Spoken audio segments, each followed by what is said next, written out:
সেই রাতে আকাশটা অস্বাভাবিক ছিল। তারার আলো ছিল, কিন্তু শান্তি ছিল না। হাওয়া বইছিল না, গাছে পাতা নড়ছিল না, পাখিরা হঠাৎ উধাও হয়ে গিয়েছিল। পৃথিবী যেন কিছু একটা লুকিয়ে রাখছিল। ঠিক সেই সময় একজন মানুষ একা দাঁড়িয়েছিলেন। চোখ ছিল আকাশের দিকে, ঠোঁটে কোনো শব্দ নেই, কিন্তু হৃদয়ে এক ভয়ঙ্কর সত্য। তিনি জানতেন এটা কোনো সাধারণ রাত নয়। হঠাৎ করে তার হৃদয়ে নেমে এলো এক সিদ্ধান্ত, যা শুনলে মানুষ হাসবে, কিন্তু মানলে বাঁচবে। আদেশটি ছিল অদ্ভুত। নৌকা বানাও। চারপাশে পানি নেই, বৃষ্টি নেই, নদী নেই, তবুও নৌকা বানাতে হবে, কারণ এটা কোনো মানুষের কথা ছিল না, এটা ছিল আল্লাহর ফয়সালা। আর সেই মানুষটির নাম হযরত নূহ আলাইহিসসালাম। নূহ আলাইহিসসালামের যুগে মানুষ আল্লাহকে ভুলে গিয়েছিল। তারা পাথরের মূর্তির সামনে মাথা নত করত আর বলত, এরাই আমাদের রক্ষক। ওয়াদ, সুয়া, ইয়াগুস, ইয়াউক, নসর, এই নামগুলো তখন শুধু মূর্তি ছিল না, এই নামগুলো ছিল মানুষের অহংকার। তারা বিশ্বাস করত এই মূর্তিরাই বৃষ্টি নামায়, রিজিক দেয়, রক্ষা করে। ঠিক তখনই আল্লাহ নূহ আলাইহিসসালামকে পাঠালেন। তিনি দাঁড়িয়ে বললেন, হে আমার কওম, তোমরা এমন সত্তাকে ভুলে গেছ যিনি তোমাদের সৃষ্টি করেছেন। প্রথম দিকে মানুষ শুনেছিল, কিন্তু সত্য বেশি দিন সহ্য হয় না। তারা বলতে শুরু করল, তুমি তো আমাদের মতোই মানুষ, তোমার অনুসারীরা তো গরিব, তুচ্ছ লোক। নূহ আলাইহিসসালাম উত্তেজিত হননি। তিনি শান্ত কণ্ঠে বলতেন, আমি কোনো প্রতিদান চাই না, আমার প্রতিদান আল্লাহর কাছে। দিনের পর দিন, রাতের পর রাত তিনি মানুষকে ডাকতে থাকলেন, কখনো প্রকাশ্যে, কখনো গোপনে। কুরআনে এসেছে, মানুষ কানে আঙুল দিত, কাপড় দিয়ে মুখ ঢেকে নিত, যেন সত্য ঢুকে না পড়ে। একসময় তাদের ধৈর্য শেষ হয়ে গেল। তারা বলল, এ লোক আমাদের দেবতাদের অপমান করছে, একে থামাতে হবে। নূহ আলাইহিসসালামকে পাগল বলা হল, জাদুকর বলা হল, এমনটি হত্যার হুমকিও দেওয়া হল। তবুও তিনি থামলেন না। ৯৫০ বছর একজন মানুষ একাই সত্য ধরে রেখেছিলেন। শেষ পর্যন্ত এক গভীর রাতে নূহ আলাইহিসসালামের কাছে ওহী এল, তোমার কওম থেকে আর কেউ ঈমান আনবে না। এই কথাটা ছিল সবচেয়ে ভারী।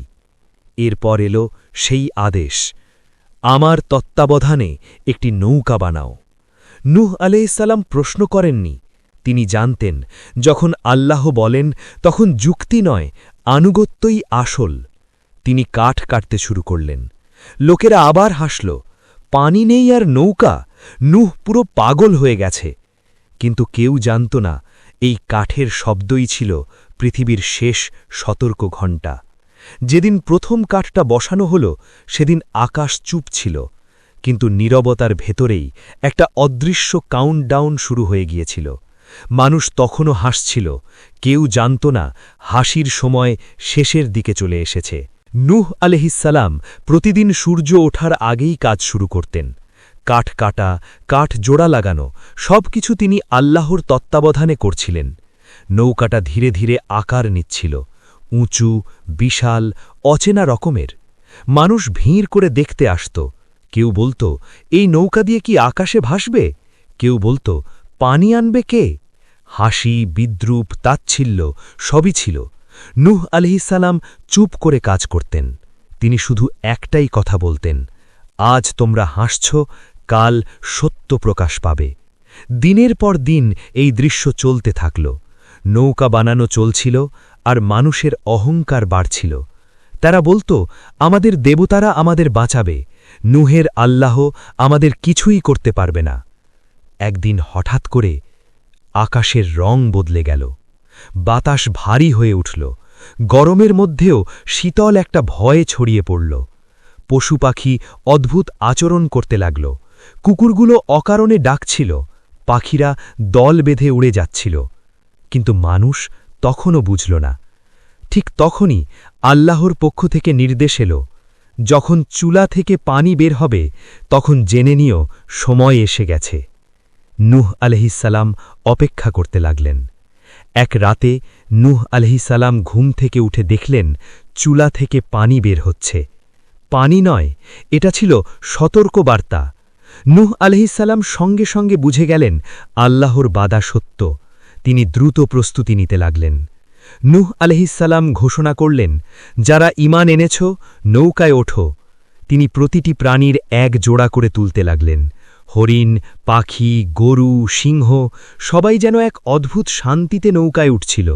আর মানুষ, তারা তখনও দাঁড়িয়ে হাসছিল। নূহ আলাইহিসসালাম দূরে তাকিয়ে দেখলেন তার ছেলে। তিনি ডাকলেন, হে আমার ছেলে, আমাদের সঙ্গে ওঠো, কাফিরদের সঙ্গে থেকো না। ছেলে দূর থেকে চিৎকার করে বলল, আমি পাহাড়ে উঠব, পাহাড় আমাকে বাঁচাবে। নূহ আলাইহিসসালাম কাঁপা কণ্ঠে বললেন, আজ আল্লাহর শাস্তি থেকে কেউ রক্ষা পাবে না। এই কথার মধ্যেই আকাশ হঠাৎ গর্জে উঠল, বৃষ্টি পড়তে শুরু করল। এটা ছিল সাধারণ বৃষ্টি নয়, এটা ছিল আল্লাহর বিচার। পানি বাড়তে লাগল, নৌকা দুলে উঠল, আর পৃথিবী প্রথমবারের মতো বুঝতে শুরু করল নূহ আলাইহিসসালাম মিথ্যা বলেননি।